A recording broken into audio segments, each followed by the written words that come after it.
का गजब के माल है, गोल गोल चेहरा घुंघरालू बाल है। जोन हर देखे कहे का गजब के माल है, गोल गोल चेहरा घुंघरालू बाल है।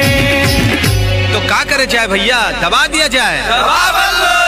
दबा दबा दबा रे बल्लू दबा